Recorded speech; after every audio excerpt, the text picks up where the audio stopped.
이번 심포지움을 기획하고 불러주신 우리 김은기 교수님과 또 소개해주신 박정석 교수님에게 감사의 말씀을 드리면서 회장님도 더 나와 계신데 불러주셔서 대단히 감사합니다.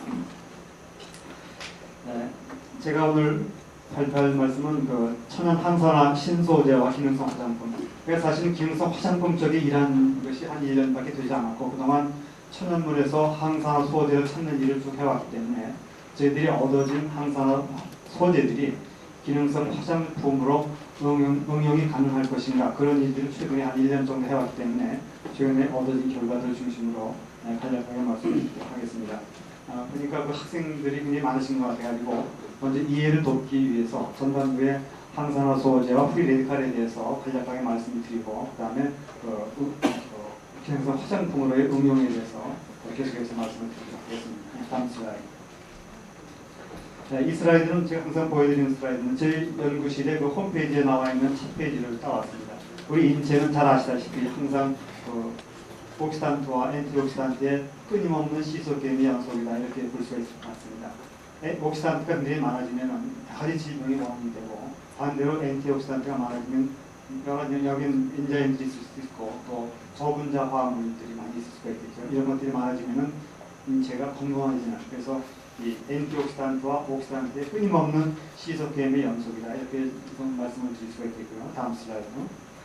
그래서 이 ROS와 그 디펜스 메커니즘, 우리 인체는 항상 그 ROS가 생기고 그것을 디펜스할 수 있는 디펜스 메커니즘이 있기 때문에 이것도 뭐 굉장히 잘 알려지는 일반적인 슬라이드가 되겠습니다만 우리가 호흡을 위해서 필요한 산소가 여러 가지 그런 한 전자의 전자 전달 반응에 의해서 수복사이드가 되고 이 수복사이드는 SOD에 의해서 여러 가지 이제 산소 다시 전환되지만 일부는 과산화수소가 되고 이 과산화수소들은 다시 카탈레이즈라든가 여러 가지 엔자임들에 의해서 분해가 되죠. 그렇지만 다 분해되는 것이 아니고 또 일부 남아있는 것들이 하이드록실 레디칼이 돼가지고 아주 우리의 인체에 그런 피해를 일으키는 그런 뭐 기본적으로 잘 알려지는 사실입니다.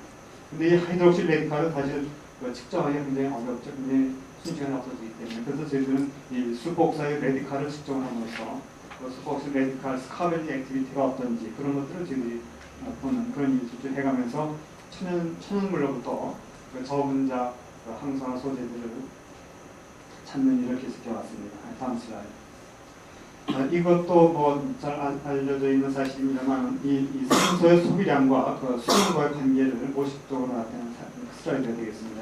이 쥐는 보통 한 1년 정도 산다고 알려져 있죠. 거기에 비해서 코끼리는 한 70년 정도 산다고 알려져 있는데 이 코끼리와 쥐가 평생 동안 평생 동안 세포 1g당 소비되는 산소의 소비량은 같다고 알려져 있습니다. 이건 무슨 뜻이냐면 이 마우스나 렛은 코끼리보다 한 70배 정도의 많은 산소를 소비하고 있다 이렇게 말씀을 드릴 수 있고 우리가 소비하는 산소가 몽땅 다 소비되는 것이 아니라 우리가 소비하는 산소의 1 내지 3%는 프리레디칼로 전환이 돼서 여러 가지 피해를 일으키기 때문에 그런 70배나 많은 산소를 소비하기 때문에 아마도 마우스나 렛이 코끼리보다 수명이 짧은 것이 아닌가 이렇게도 예상해 볼 수가 있겠다 이런 말씀을 드릴 수가 있을 것 같습니다. 다음 슬라이드.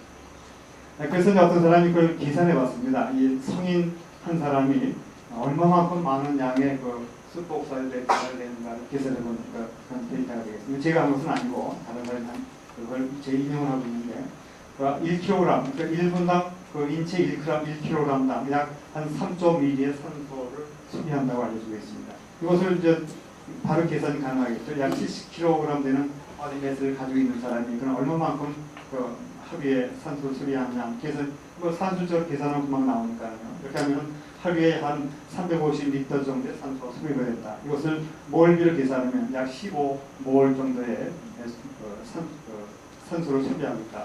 이렇게 됐을 때 우리가 소비한 산소의 1%가 수복사이드로 변환된다고 봤을 때 하루에 대개 한 0.147몰의 수복사이드가 우리 몸에서 생긴다는 것을 알 수 있겠고요. 이것은 다시 365일 곱하면 53.6몰이 되고 이것을 킬로그램 환산하면 1.7kg 정도의 수복사이드가 연간 생성돼서 우리 인체를 여러 가지 데미지를 입힌다 이렇게 말씀을 드릴 수가 있겠습니다. 이것은 아주 그래서 우리가 굉장히 강력한 과격한 운동을 할 때는 보통 이보다 한 10배 정도 더 많은 수포옥사이드가 나온다고 알려지고 있기 때문에 그렇다면 10배라면 한 10kg가 되겠죠. 그 다음에 한 3%가 수포옥사이드가 된다면 한 4-50kg 정도의 수포옥사이드가 우리 몸에서 발생하면서 가지 질병의 원인이 된다. 그래서 저희들은 이와 같은 수포옥사이드 메디칼을 스카멘징할 수 있는 항산화 소재를 찾는 일을 했고, 그것들이 좀 더 나아가서 에이징이라든가 화장품이 어떻게 응용이 될 것이냐, 그런 일들을 해보고 있었습니다. 다음 슬라이드. 아니면 또 다음 슬라이드. 뭐 잘 아시는 분이에요. 그래서 현재까지 알려지는 여러 가지 질병의 한 70-80%가 이 메디칼에 의한 것이다라고 알려지고 있습니다. 예를 들어서 브레인에 보면 스트로크라든가 이런 스킨에 또 굉장히 많은 영향을 미치고요. 그다음에 저희들이 이제 주요 그동안 관심을 가지는 것은 항산화 소재들을 스트로크라든가 알츠하이머 디지즈 내지는 스킨 또는 이제 에이징이라든가 캔서 쪽에 혹시 들 수 없겠는가, 그런 목표를 가지고 일을 해왔습니다만, 최근 1년 동안 주로 이 스킨 쪽에 관심을 가지고 일을 했기 때문에 그런 일을 간단히 소개해드리도록 하겠습니다. 다음 슬라이드. 그래서 저희들 한 일의 엔티옥시단트의 일은 단기적으로는 바이오풀브라든가 시약, 생화학 시약으로 쓸 수 있다면 좋겠다는 그런 목표를 가지고 있고요. 중기적으로는 뉴트라슈티칼이라든가 코스메슈티칼로 쓰겠다. 장기적으로는 드럭적으로 가져가겠다. 이런 목표를 가지고 중간 단계 목표를 가지고 일을 시작했습니다. 오늘은 주로 이 코스메슈티칼 쪽에 초점을 맞춰서 일을 시작하겠습니다. 다음 슬라이드. 뭐 잘 아시다시피 여러 가지 그런 액티브 옥시젠이라든가 이런 스모킹, 레디에이션 이런 것들에 의해서 프리에티가 생기게 되죠.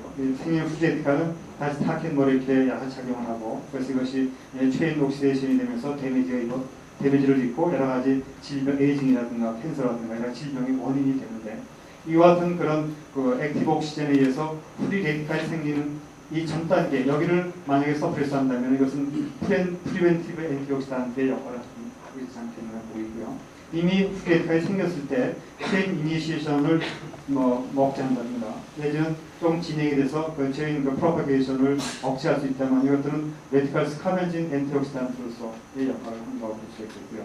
이미 체인 옥시데이션이 돼가지고 데미지가 입어지면 이거는 어떻게 우리가 그런 저 분자로도 해결할 수 없는 문제이기 때문에 생체 내에서 리페어 시스템이라든가 드러브 시스템에 의해서 리페어될 수밖에 없는. 그래서 저희들은 예를 들어서 이쪽에 엔티옥시단트는 주로 기능성 식품이라든가 내지는 최근엔 또 건강 미용식품이 또 굉장히 주목을 받고 있기 때문에 건강 미용식품 쪽에 응용이 가능하지 않겠나 이렇게 보고 있고요. 이와 같은 것들은 주로 항상 이와 같은 레디칼 스카벤 액티비티들은 또 다른 기능성 화장품으로 내지는 기능성 식품으로 응용하면 좋겠다. 이런 기본적인 생각을 가지고 일을 진행해 왔습니다. 네, 다음 슬라이드. 그래서 저희들이 이제 실험실에서는 매주 한 50여지의 균주를 매주 분리하면서 한 25,000주의 방선균이나 곰팡이나 세균을 가지고 있고요. 또 식물체 추출물 한 400여 종을 가지고 있고, 그 다음에 버섯류, 해조류 이와 같은 것들을 자원을 확보한 다음에 데이터베이스를 구축을 하고 이와 같은 자원으로부터 항산화 소재 찾는 일을 계속 진행하고 있었습니다. 최근엔 주로 이 버섯류에서 일을 좀 집중적으로 하고 있다고 말씀드릴 수 있겠고요. 그래서 몇 가지 저희들이 그동안 얻어진 항산화 소재들이 기능성 화장품을 어떻게 쓰일 가능성이 있겠는가에 대해서 그 결과를 말씀을 드리도록 하겠습니다. 다음 슬라이드. 이건 잘 아시다시피 이렇게 셀 레벨에서 스크린했다는 것이고요. 다음 슬라이드. 그렇게 해서 얻어진 것이 저희들이 최근에 텔레인이라는 화합물을 얻을 수가 있었습니다. 텔레인은 새로운 멜라노제네시스 이니비터로서 피니시륨에서 얻어진 화합물이 되겠습니다만, 이런 화합물을 얻었기 때문에 이 화합물에 대한 여러 가지 활성에 대해서 간략하게 보고 말씀을 드리도록 하겠습니다. 다음 슬라이드. 이 컴파운드는 비교적 굉장히 정제하기도 굉장히 쉽고 구조도 여러 가지 간단한 한 분자량이 한 140, 150 정도 되는 그런 사이클로펜텐 계열의 화합물이 되겠습니다. 비교적 간단한 그런 화합물이 되겠습니다. 이 화합물을 얻어져 가지고 이 화합물에 대한 활성을 보기 시작했습니다. 다음 슬라이드. 이 플레인의 화합물을 멜렙셀 가지고 바이오빌리티를 조사해서 사이토톡시티 어떤가를 조사해봤습니다. 조사해봤더니 한 100마이크로몰 넣을 때까지 거의 사이토톡시티는 보이질 않아서 적어도 멜라노마 셀 레벨에서는 안전한 화합물이 안 되는가 이렇게 저희들 보고 있었고요.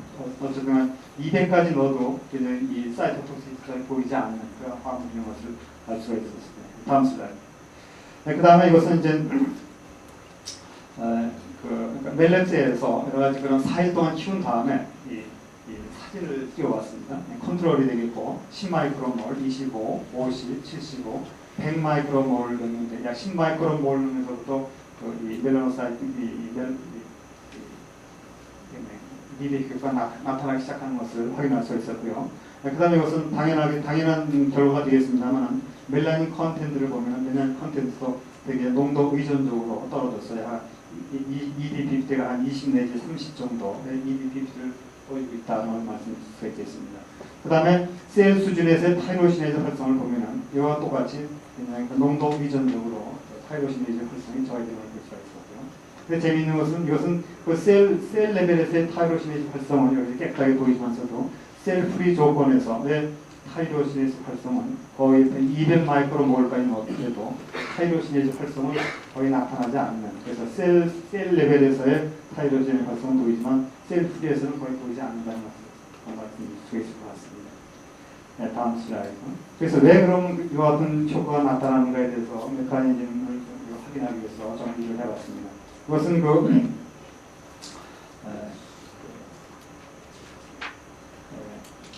예를 들어서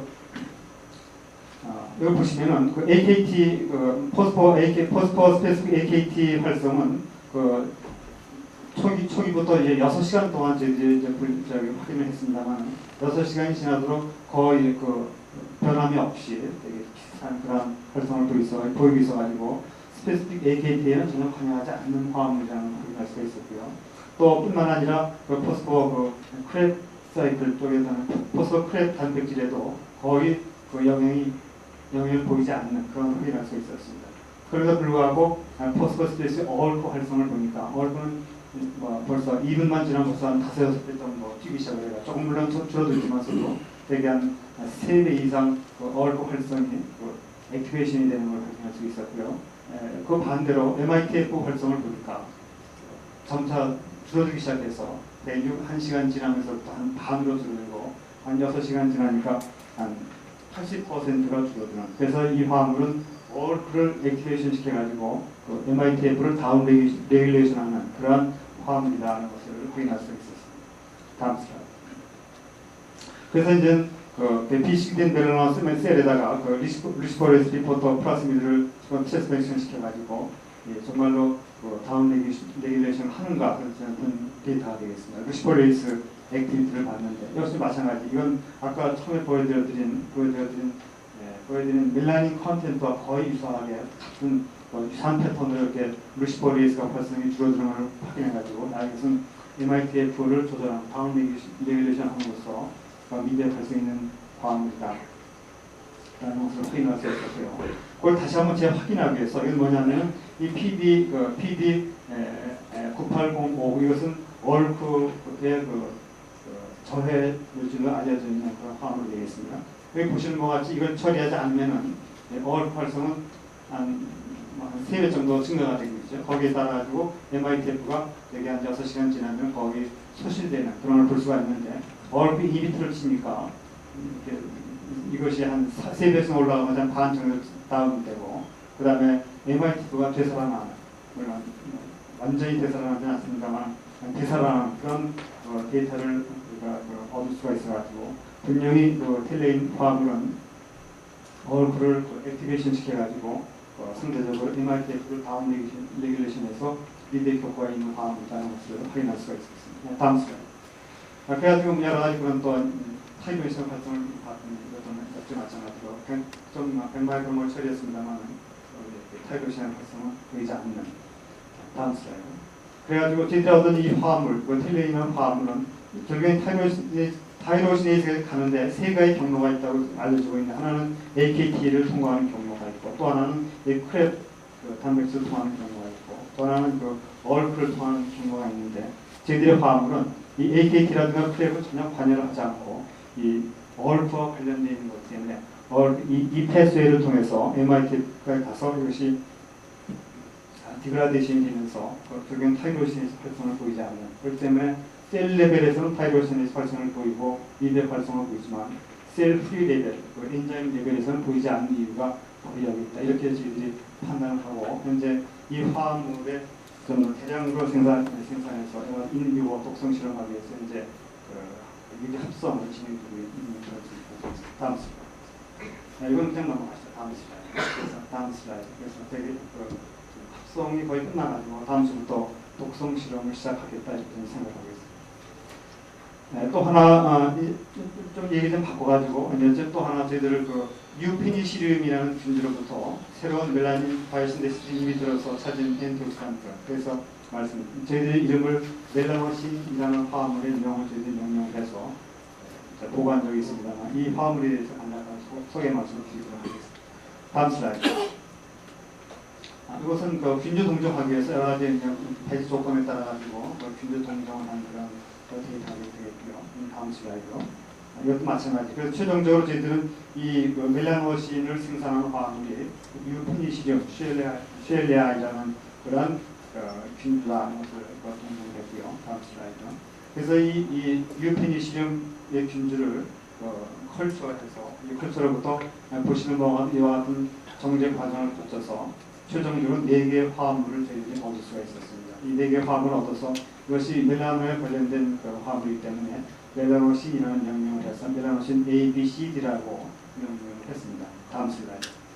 그래서 이 멜라노신 A, B, C, D 화합물의 한 물성을 조사해보는 결과가 되고 이 본 화합물은 대개 한 350전 후에 몰레큘러 파일을 가지고 있는 그런 화합물이라는 것을 알 수가 있겠고요. 이것도 그런 물성을 완벽히 조사했습니다. 다음 슬라이드.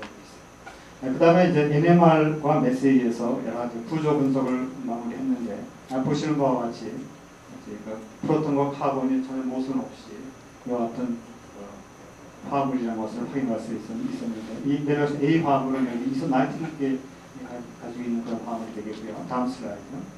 4개 화합물을 보면은 이건 이 화합물이고요. B 화합물은 이소나이트릭이 없어진 이런 화합물이 되겠고요. 이 C와 D는 이것들이 이렇게 활을 이루어서 얻어진 그런 화합물이 되겠습니다. 이 균주를 배양해서 얻어진 화합물 중에서 이 멜라노신 A 화합물 이것이 주된 화합물이 되겠고 B, C, D는 마이너한 화합물이 되겠고 저희들 이건 굉장히 미생물 배양을 해서 얻는 화합물이기 때문에 양을 많이 얻을 수 없고 이것이 주된 화합물이기 때문에 이 화합물을 가지고 활성을 몇 가지 조사한 결과를 말씀을 드리도록 하겠습니다. 다음 슬라이드. 보시는 바와 같이 지질 과산화 저해 활성, 레드 리버 마이크로정을 분리해서 리피드 퍼럭시데이션 활성을 본 데이터가 되겠습니다만 보시면 결과만 말씀을 드린다면 이 pHA나 토코페롤이 대개 7.4 내지는 6.5 마이크로몰 ICP에 있으면 6.5 마이크로몰에 비해서 저희들이 분리한 멜라노신 A 화합물은 약 1.3 마이크로몰 정도가 되고요. 다음 슬라이드. 그 다음에 여러 DP 페이지 활성을 보면은 이것들이 pHA라든가 비타민 C라든가 pHA 같은 것이 되겠고요. 이 윗부분에 있는 것이 멜라노신 계열의 ABCD 화합물이 되겠는데 DP 페이지 활성도 괜찮다는 걸 볼 수가 있겠고 그 다음에 엔티포톡시데이티브 액티비티도 보면은 이쪽에 있는 부분들이 멜라노신 A, B, C, D가 되겠는데 이런 비타민 E라든가 이런 것보다도 좋은 그런 엔티포톡시데이션 있다는 것을 확인할 수 있었습니다. 그 다음에 수폭사의 레티칼 활성도 보면은 이것이 제대 분리한 화합물이 되겠는데 이와 같은 기지물질보다 컨트롤보다 훨씬 더 수폭사의 레티칼 활성이 좋다는 것을 확인했습니다. 대개 한 1 ppm 정도에서 활성을 보이고 있고요. 또 한편 타이로시네 활성을 보면은 이것이 고지게시드와 알부틴이 되겠고 이거보다는 타이로시네이즈 활성은 굉장히 수천 배 높은 그런 것을 확인할 수 있습니다. 다음 슬라이드. 이걸 데이터를 보여드린다면 우선 고지게시드 같은 것이 한 30일 RCPP가 되겠습니다. 머신 타이로시네이즈 30일에 비해서 이것은 0.009 굉장히 좋은 수천 배 높은 활성을 보이고 엔자임 활성은 이렇게 좋지만 실제로 이것은 사실은 이소나이트릭의 화합물들이 타이로시네이즈 활성이 좋다는 것은 이미 많이 보고된 사항이지만 실제로 엔자임 활성은 굉장히 좋지만 인비보 가서 셀 레벨에서 보면 거의 활성을 보이지 않고 있습니다. 그래서 저희들은 우선 이 화합물을 미백 쪽보다는 또 다른 어떤 항산화성이 좋기 때문에 또 다른 어떤 활성이 없을 것 하고 몇 가지 실험을 다시 진행을 해봤습니다. 다음 슬라이드.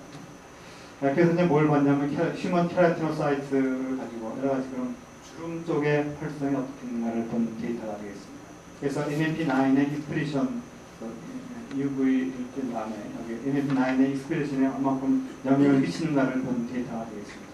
일어나서 예를 가지고 하는데 컨트롤 보면은 뭐 전혀 나타나는 그 mRNA가 이렇게 돼 있죠. 근데 UV를 쬐면은 굉장히 컨트롤이 높게 나타나고 저희들이 분리한 화합물을 이렇게 처리를 하면은 그 MMP9의 발현이 농도 의존적으로 줄어드는 것으로 확인할 수 있었고요. 이것은 물론 NAC 컨트롤로서 NAC를 처리해봤지만 이 NAC도 역시 마찬가지 이런 동일한 그런 MMP9의 발현을 저해하는 그런 학생이 있다는 것을 확인할 수가 있었습니다.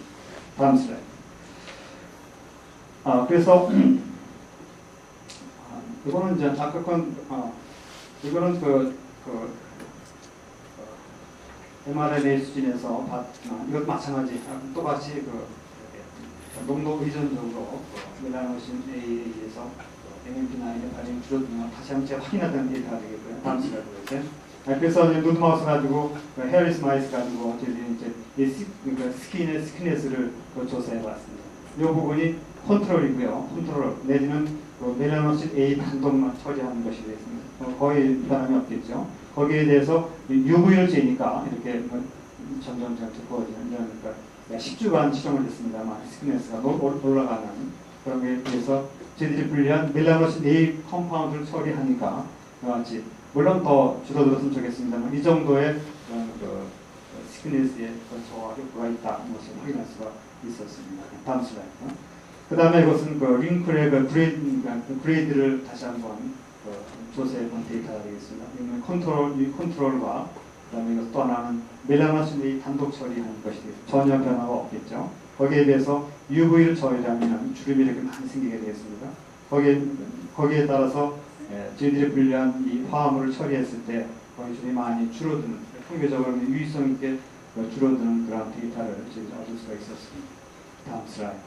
그래서 이것을 레플리카 스코어를 또 봤더니 보시는 바와 같이 컨트롤이 되겠고요. UV를 쬐면 이렇게 굵은 주름이 많이 생기는데 멜라노신 A만 처리하면 당연히 변화가 없어야 되겠죠. 그렇지만 UV 쬐고 멜라노신 A를 처리했을 때 이와 같이 굵은 주름살들이 줄어드는 것을 확인할 수가 있고 통계적으로도 그 유의성 있는 그런 결과가 있는 것을 확인할 수가 있었습니다. 자, 다음 슬라이드. 그러면 유전자 프로테인 레벨을 본 것이 되겠습니다만 같은 데이터가 되겠습니다. 컨트롤에 의해서 UV를 재면 프로테인 레벨이 올라가고 있죠. 근데 저희들이 한 분리한 화합물을 처리했을 때 멜라노신 A와 컨트롤은 되게 유사하고요. 저희들이 처리했을 때 이와 같이 올라가는 그런 프로테인 레벨이 다운 레귤레이션 되는 것을 확인할 수 있었고 MMP2가 되겠습니다. MMP9 역시 마찬가지 그런 효과가 있다는 것을 확인할 수가 있었습니다. 다음 슬라이드. 그래서 최종적으로 같은 슬라이드에 되겠습니다만 이와 같은 큰 주름들이 줄어들어서 혹시 이것들이 주름 예방 내지는 주름 제거의 컴파운드로서 활용이 가능하지 않겠는가 이렇게 예상을 하고 있고 근데 이제 이게 이소마이필 화합물이기 때문에 최근에 멜라노신 A가 아니라 멜라노신 B라든가 C, D를 좀 합성해서 그걸 가지고 활성을 공급했다 이렇게 희망을 하면서 일을 진행하고 있습니다. 다음 슬라이드 보여주십시오. 또 하나 화합물은 이건 이노스케린 A라는 화합물이 되겠습니다. 이것은 이노노투스 제란티쿠스라는 그런 버섯이 되겠습니다. 버섯에서 얻어진 메디컬 스카벤진 액티비티를 가지고 있는 것이라고 해서 저희는 이건 이노노투스라는 그런 버섯에서 얻어진 스카벤저이기 때문에 이노스케린이라고 저희들이 명명을 해서 일을 진행하는 것이 있었습니다. 다음 슬라이드. 사실 제가 장날만 되면 장터를 자주 갑니다. 가면 여러 가지 그런 전통 한약재 내지는 가공식물을 파는 그런 것들이 많이 있기 때문에 이런 데 가면은 항상 다음 슬라이드 보실까요? 보면은 여러 가지 많이 팔고 있지만 그 중에서 버섯을 파는데 버섯은 주로 영지버섯 내지는 울지버섯 이런 걸 많이 팔고 찔레꽃 버섯이라고 굉장히 많이 팔리고요. 그래서 저희들은 찔레꽃 버섯이라고 이름으로 불리고 있는데 사실 이 버섯을 좀 구입하다가 저희들이 물질 구입을 시작했습니다. 다음 슬라이드. 그래서 이와 같은 이노노투산 500g을 구입해가지고 그다음에 메탄올 추출하고 에탄올 추출한 다음에 여러 가지 그런 컬러머 내지는 HPLC에서 최종적으로 20mg의 화합물을 순수한 화합물을 얻을 수가 있었고요. 그래서 저희들 이름을 이노스케빈이라고 명명을 했고 이것은 버섯의 자실체 사진이고요. 이 화합물을 NMR에 의해서 이와 같이 보시는 바와 같은 구조를 가지고 있는 화합물로 최종적으로 동작을 했습니다. 이것은 히스피딘 계열. 그래서 보시는 바와 같이 구조적으로 굉장히 항산화 활성이 굉장히 좋은 그런 화합물을 가지고 있는 그런 특성을 가지고 있는 구조적인 화합물이 되겠습니다. 다음 슬라이드. 분자량이 한 460 정도 되는 그런 화합물이 되겠고요. 물성을 다 조사를 했고요. 다음 슬라이드. 그래서 이제 활성, 바이올로지컬 액티비티를 보기 시작했습니다. 이거 좀 잘못됐습니다. 리피드 프록시데이션 활성을 보니까 이것은 BHA하고 토코포레에 비해서 굉장히 이노스케빈 A의 활성이 질과산화자의 활성도 되게 10배 정도 강한. 그래서 예를 들어서 BHA가 2.0 마이크로그램 범위리 정도가 되겠고요. 토코페렐은 4.8 정도 되는데 이거에 비해서 이노스케빈은 0.1 정도 굉장히 강력한 그런 지질과산화자의 활성이 있다는 것을 확인할 수 있었고요. 그 다음에 엔티포톡세이티브 액티비티도 보면 BHA라든가 토코페렐에 비해서 굉장히 좋은, 그래서 한 7.8 내지는 이건 활성이 거의 없다시피 하지만 이거에 비해서 한 0.4 마이크로그램 퍼 밀리리터 정도로 이거보다 굉장히 좋은 그런 엔티포톡세이티브 액티비티를 보여주고 있다는 것을 말씀드릴 수가 있겠습니다. 다음 슬라이드. 이것은 동일한 게 좀 들어가 있고요. 그 다음에 이것은 이제 슈퍼옥사이드 레디칼 액티비티를 봤는데 이것도 마찬가지. 이건 거의 발생이 없다고 볼 수가 있겠죠. 근데 BHA 같은 것들에 비해서 슈퍼옥사이드 레디칼 활성도 굉장히 좋아서 0.03 마이크로그램 퍼미터 정도에서 슈퍼옥사이드 레디칼을 스카베징할 수 있는 활성이 있다는 것을 보고 말씀드립니다. 다음 슬라이드. 다음 슬라이드. 그래서 다시 한번 이것도 그냥 넘어가도록 하겠습니다. 다음 슬라이드.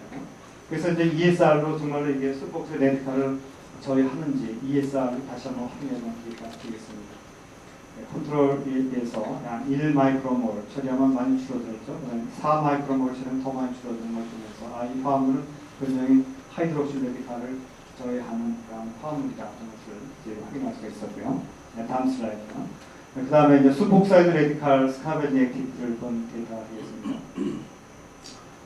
컨트롤이 되겠고요. 데이터가 별로 깨끗하고 좋지는 않습니다만 그래도 경향을 보면은 컨트롤에 비해서 1mm몰 내지는 3mm몰로 처리했을 때 이같이 굉장히 피크가 줄어드는 걸 봐서 확실히 슈퍼옥사이드 레디칼도 줄어든다 이렇게 확인할 수 있었고요. 다음 슬라이드. 그럼 거기에 비해서 싱글렛 옥시젠의 펀칭 액티비티를 보니까 이것은 non 레디칼 화합물이기 때문에 당연히 이것은 효과가 없어야 되겠죠. 보시는 바와 같이 컨트롤에 비해서 3mm몰이나 1mm몰 처리했을 때 거의 변화가 없는 것을 볼 수 있어가지고 이 화합물은 슈퍼옥사이드 레디칼과 하이드록실 레디칼을 스카벤징하는 화합물이다 이런 것을 알 수가 있었습니다. 근데 이 화합물도 사실은 버섯에서 얻어졌고 여러 가지 그런 대량으로 일하기가 좀 힘들어가지고 어떻게 정리하는 게 좋을 것인가 좀 고민을 하고 있는 그런 상태를 볼 수가 있겠습니다. 시간이 되다 다음 슬라이드. 다음 슬라이드 보세요. 그다음에 하나만 더 소개한다면 이것은 큰 거면 시간이 없기 때문에 간략하게 그냥 정리하도록 하겠습니다. 아스코마이세트에서 얻어진 그런 자망균류라고 되겠죠. 자망균류에서 얻어진 화합물이 되겠습니다. 보시는 바와 같이 이와 같은 정제 스킴을 거쳐서 페놀리 글라이코사이드 계열의 화합물이 되겠습니다. 보시는 바와 같이 3개의 화합물을 얻을 수가 있었는데 글루코스가 있고요. 이쪽 부분에 이중근을 2개 있는 거, 하나 있는 거, 또 없는 거 이런 세 가지 화합물을 얻어서 여러 물성을 받는 물성 분자량이 있고요. 물성을 받고 그다음 활성을 보면은 이것도 ABTS 활성과 수폭사의 레티칼 활성을 봤을 때 A, B, C 보면 트롤록스라든가 BHA에 비해서 굉장히 활성이 좋은 0.4 마이크로그램 범위 있던 농도에서 그 활성을 보이는 것을 확인할 수 있어가지고 이 화물도 거의 합성이 거의 다 마무리가 돼가지고 항산화 활성이 괜찮기 때문에 어떤 엔티에이징 내지는 또 다른 활성을 보면서 기능성 화장품 소재로서 활용 가능성이 있겠는가 좀 검토하고 있는 그런 중이다 이렇게 말씀을 드릴 수 있겠습니다. 다음 슬라이드. 네, 다음 슬라이드. 이상 저희들 화물들 지금까지 일들은 저희들 연구소의 지원진과 또 서울대학교 피부과의 박경찬 교수, 정경훈 교수, 김동숙 지원 이분들과 같이 공동으로 되겠습니다. 저희에게 주어진 시간이 보답됐기 때문에 마무리하고요. 아직까지 그 화장품으로서 명확한 그런 가능성만 제시하고 있지 화장품 소재로서 쓰일 수 있다 없다가 이제 말씀드릴 수가 없지만 항산화 소재들이 어떤 기능성 화장품 소재로서 활용할 가능성이 있다. 이 정도만 저희들이 말씀을 드리면서 제 발표를 마무리하겠습니다.